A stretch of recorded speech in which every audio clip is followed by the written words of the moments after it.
Ok, gloire à Dieu. Nous allons procéder à un séminaire sur la vie du nouveau converti, d'un nouveau converti.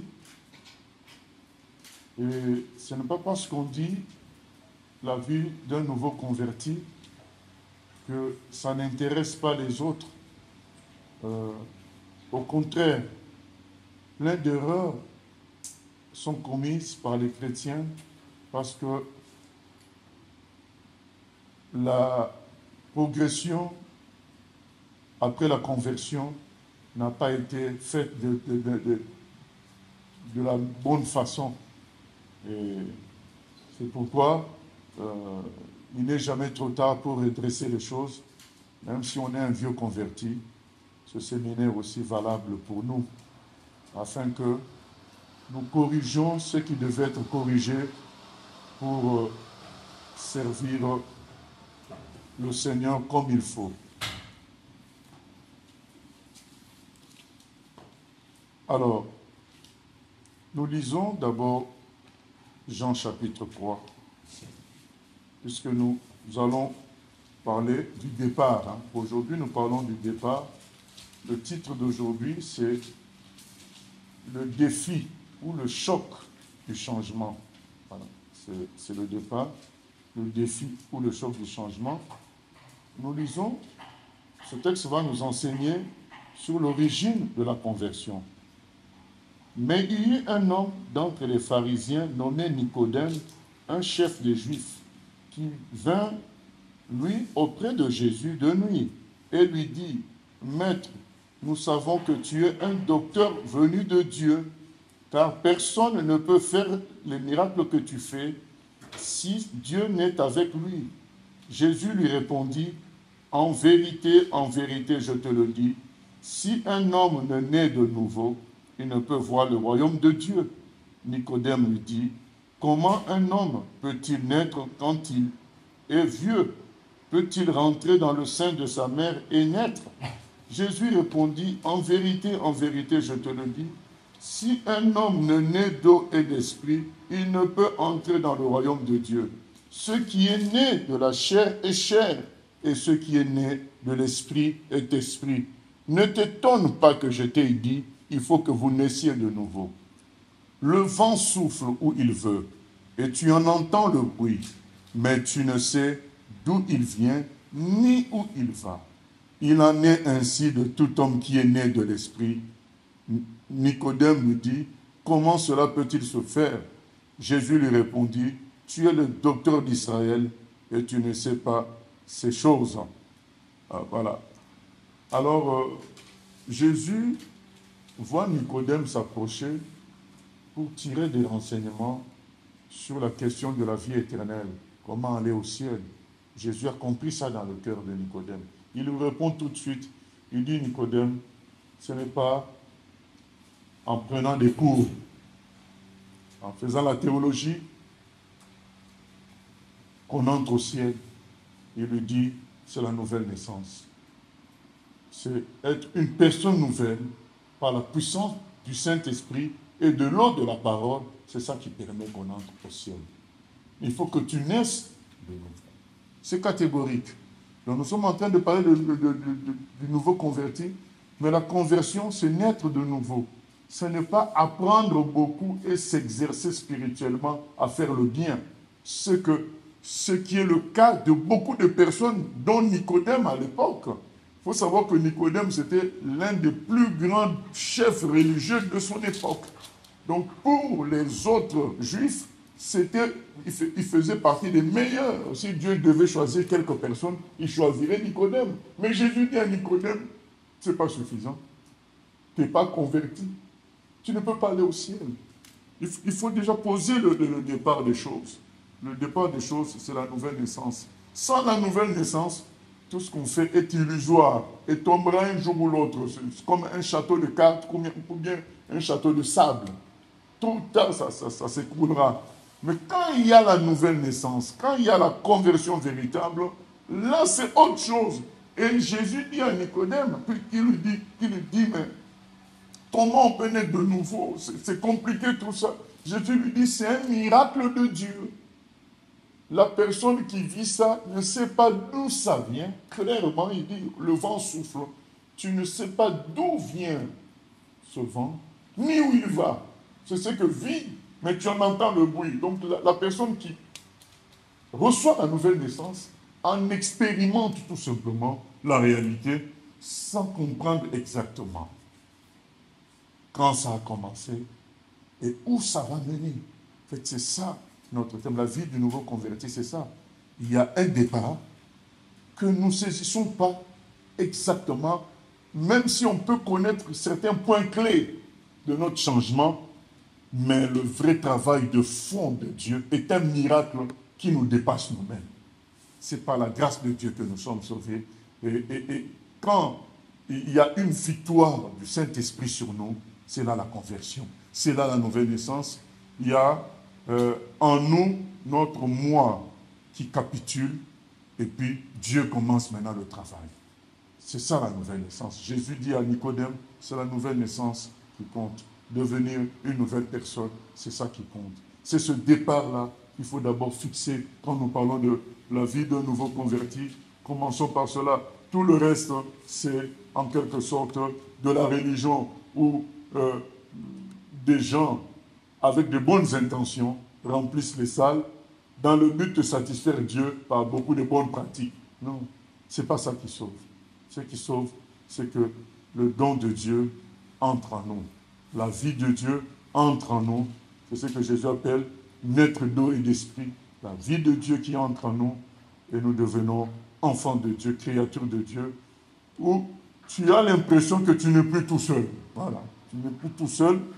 Il y a quelque chose qui te commande, qui te résiste parfois et qui te relève quand tu faiblis. Tu sais au fond de toi, maintenant que tu appartiens à Dieu, il y a une nouvelle nature qui s'est installée en toi.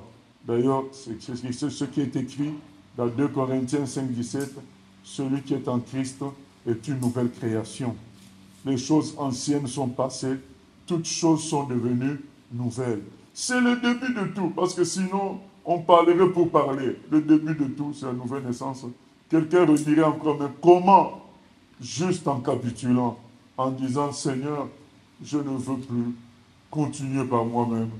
Désormais, je veux que tu prennes ma vie en charge et me conduises en toutes choses. Fais de moi ton enfant. Et Dieu accomplira sa part. Même si nous n'en maîtrisons pas les débuts ni la fin, mais nous allons expérimenter que nous ne sommes plus seuls, nous sommes devenus une nouvelle personne. C'est le don de Dieu. Il faut que ça soit clair. J'insiste sur ça, parce que souvent, à l'inverse de ce que j'ai dit concernant les gens qui remplissent les églises sans être nés de nouveau, à l'inverse, il y a des nés de nouveau qui doutent dès qu'ils connaissent des moments difficiles. Et là, je leur dis, mais non, ce n'est plus votre vie, c'est la vie de Christ en vous. Si quelqu'un est en Christ, Christ le soutiendra, Christ le portera. Ce n'est pas le temps de faiblesse qui va changer quelque chose. C'est la vie nouvelle en Christ qui fait la différence.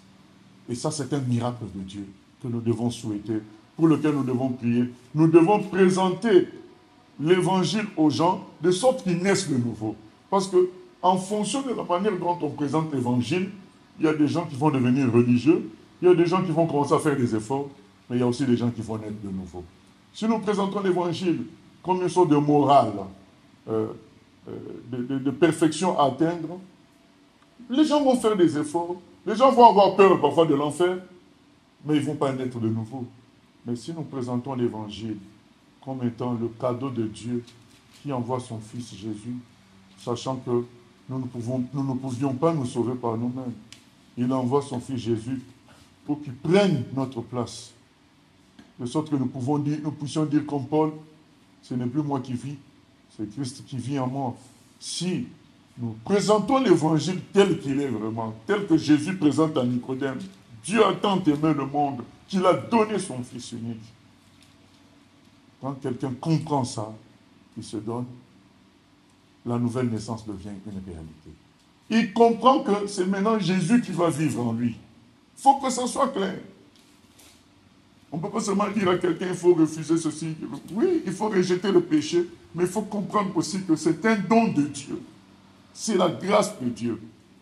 Ce n'est pas tes efforts, c'est la grâce de Dieu. Toi, tu dois renoncer au péché, renoncer à la vie ancienne et laisser Dieu faire.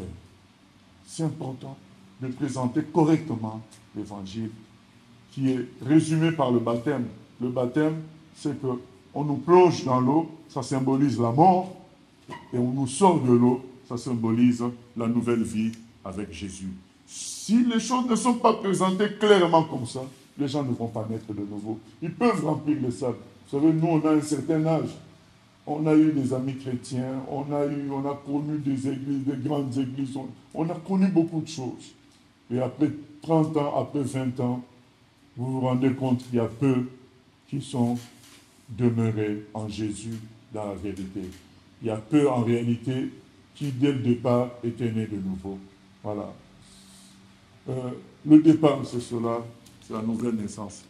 Maintenant, notre thème aujourd'hui, c'est le défi du changement, le choc du changement.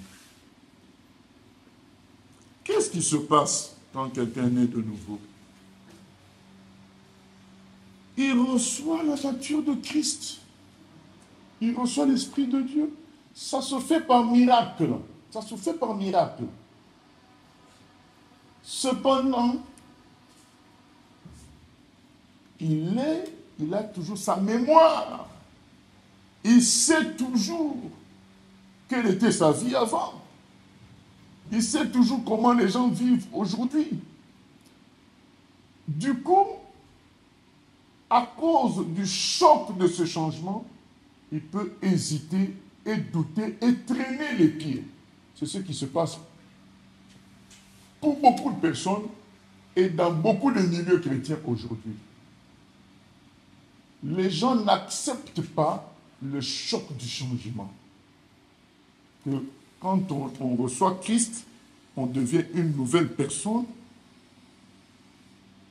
Parfois, le chrétien lui-même est étonné et choqué. Il commence comme à faire exprès de vivre un peu comme quelqu'un du monde parce qu'il a lui-même peur de ce changement. Et il y a aussi des chrétiens légers qui peuvent nous entourer et qui vont nous encourager à la progression graduelle au lieu de laisser le Seigneur faire son miracle brutal, son miracle total à l'instant. Même des pasteurs qui vont te dire, non, tu aimes le Seigneur, tu t'es converti, maintenant écoute, ça ne sert à rien d'arrêter le concubinage, tu t'en sortiras par le mariage. C'est un pasteur qui va te le dire. C'est faux tout ça. Lorsque le Seigneur nous saisit, il y a un changement radical qui se fait. C'est sa nature que nous recevons. Et nous le sentons.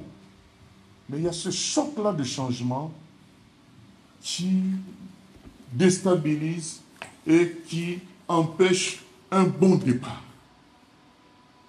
C'est ainsi que certains ne commencent leur vrai départ que 5 ans plus tard, 2 ans, et c'est pas bon. Il faut comprendre une première chose. La première chose à comprendre dans ce défi du changement, c'est possible de vivre 100% en Christ. Dès le départ, il faut comprendre ça. C'est possible.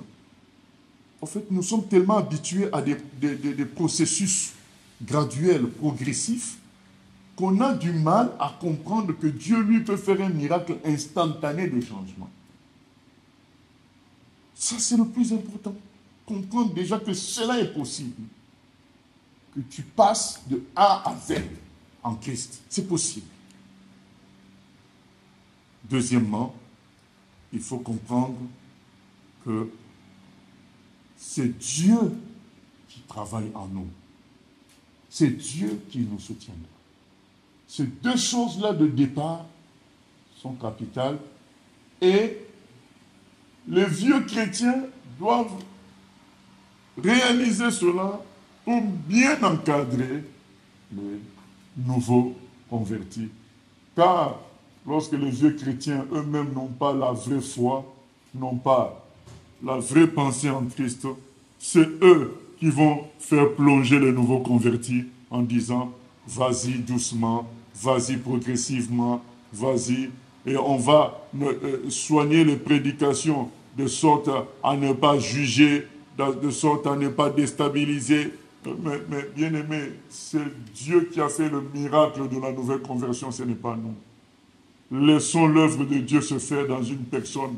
Ce n'est pas à nous de modérer cela, ce n'est pas à nous de freiner cela. C'est ça qui explique que beaucoup de chrétiens traînent. Et en traînant comme ça, parfois, ils reculent carrément, ils changent de position, ils changent de doctrine, ils restent dans l'église, mais ils n'entreront pas vraiment dans la nouvelle naissance active.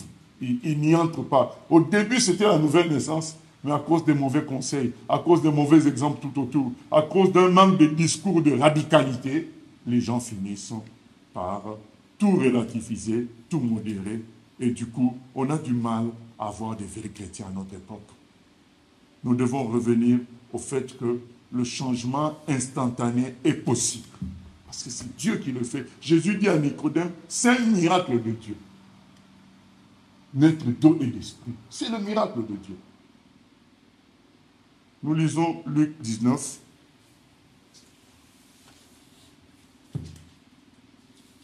Luc 19.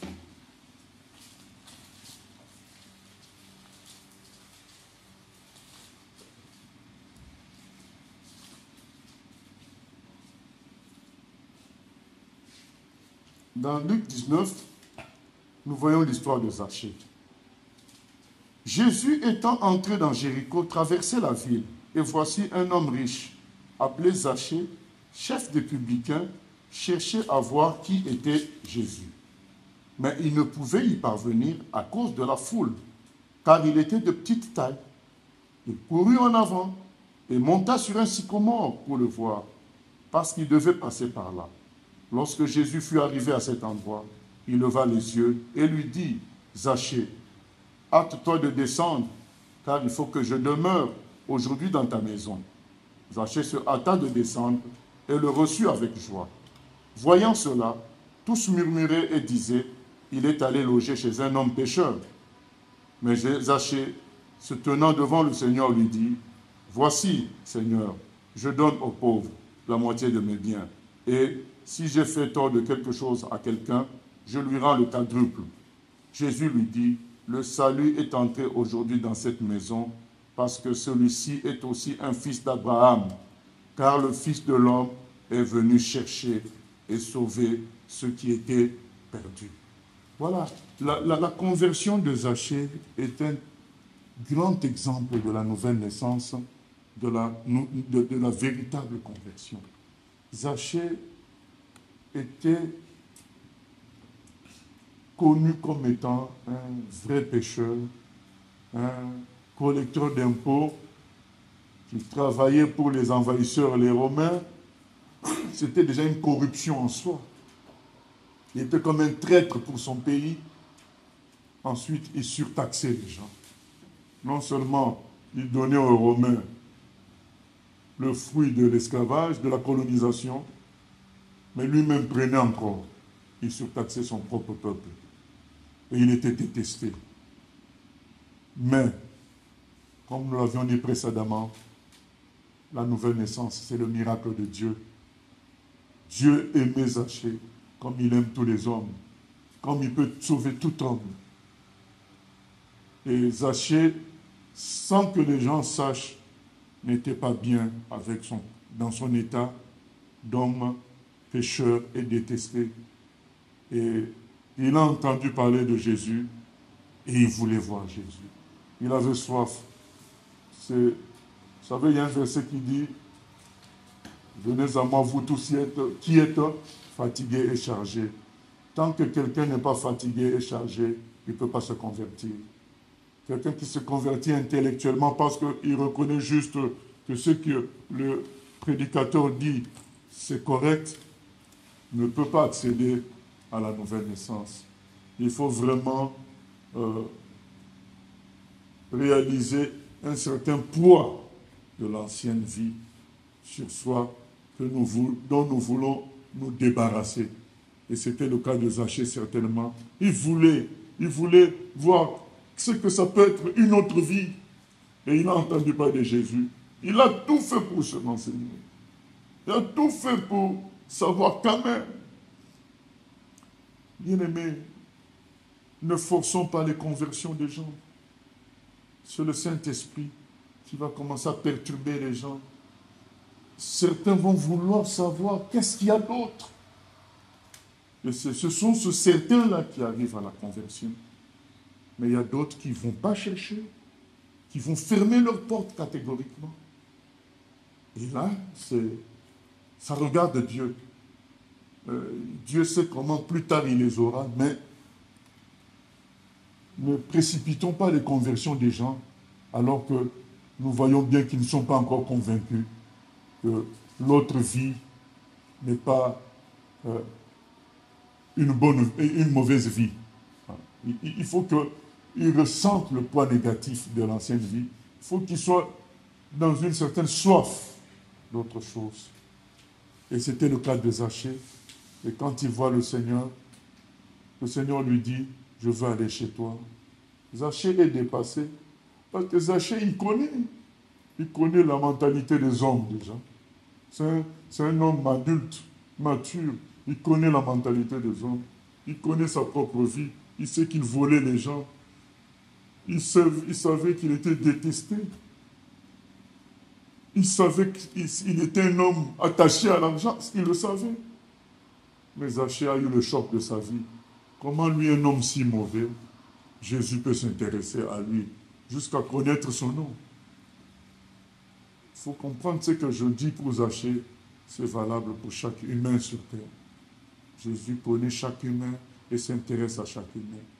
Et quand Zachée se rend compte de ça, il dit, qu'ai-je à continuer à vivre dans l'esclavage de l'argent, dans l'esclavage du monde, sans amour, où c'est le meilleur qui gagne, le plus fort qui l'emporte, où tu domines, où tu es écrasé. Il a dit non, je préfère ce que je vois là. Cet homme doux et humble, qui peut aimer des gens comme moi, qui peut manger. Vous savez, quand Jésus décide d'aller manger ses assiettes, il s'attire la mauvaise réputation des assiettes. Parce que tu vas manger chez un homme réputé mauvais, pécheur. Donc du coup, tu prends l'honneur de sa réputation. Jésus, quand il va chez Zachée, il se prive d'une foule qui l'entourait en passant à Jéricho. Mais pour une personne, il laisse la foule, il va chez Zachée. Zachée voit tout ça et dit, mais c'est ça la vraie vie. La vie d'amour, de vérité et la réconciliation avec Dieu. Il dit, c'est ça la vraie vie. Et quand il se dit tout ça, le miracle se fait. Il reçoit automatiquement la vie nouvelle. Et nous pouvons voir le bruit de cette vie nouvelle quand il dit maintenant, la moitié de mes biens, je donne aux pauvres. Et ceux à qui j'ai volé, je vais rembourser x4. Ça veut dire que cet homme-là, il va passer de riche à pauvre, peut-être pas pauvre total, mais de riche à quelqu'un qui n'a presque plus rien, puisque la moitié de ses biens, il donne aux pauvres, et s'il doit rembourser les gens qu'il a surtaxés, presque l'autre moitié va finir. Oh, dans les églises aujourd'hui, qu'est-ce qu'on dit aux gens? Viens Jésus, tu vas devenir riche. Viens Jésus, tu vas être béni. Viens Jésus, tu vas recevoir ceci. Mais Zachée fait l'inverse. Quand il reçoit Jésus, il se dépouille de ce qu'il avait avant comme force et richesse. Il se dépouille. Qu'est-ce que cela veut dire? Que Jésus, c'est plus que tout. C'est ça la radicalité de la conversion. Quelqu'un entre dans la radicalité de la conversion, il réalise que Jésus, c'est plus que tout. Il a saisi Jésus. Qu'est-ce qu'il a à faire avec autre chose? Ce n'est pas une histoire de fuir l'enfer. C'est une histoire de saisir la nouvelle vie de Christ. Quand tu saisis ça, tu te dis, mais qu'est-ce que j'ai à faire avec l'argent, le péché, tout ça. Tu trouves ça inutile parce que tu as reçu la vraie vie. Zachée dit, je n'ai plus besoin d'argent. J'ai reçu la vraie vie. Jésus dit, le salut est entré dans cette maison aujourd'hui. Amen. C'est ça le changement. Il y a un défi à relever. Suis-je prêt à choquer par mon changement? Il y a quelqu'un qui devait se faire baptiser. Nous n'avions pas voulu forcer. Nous lui avons demandé quand même, en ce qui concerne le boucle d'oreille, c'était un garçon, de s'en débarrasser. Et lui-même, il était conscient que ses cheveux n'étaient pas de nature à être un bon témoignage en tant que chrétien. Mais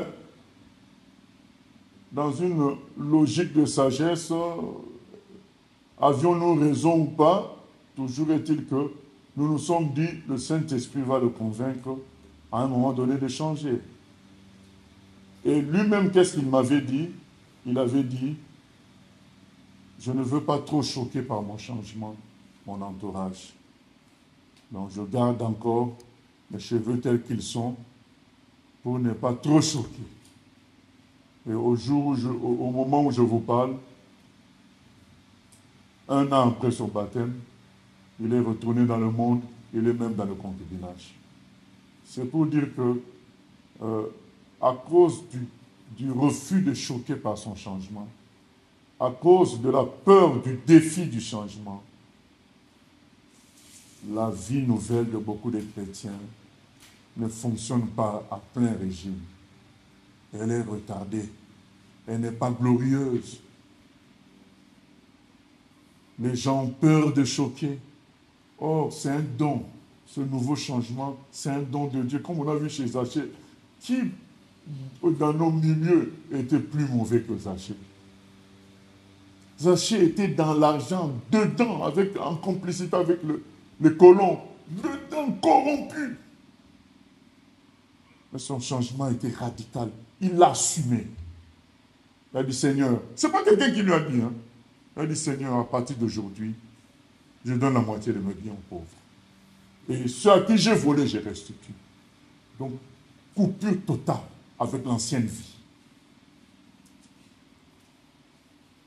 Changement radical. Aujourd'hui, c'est les vieux chrétiens qui vont dire, bon écoute, vas-y mollo, non.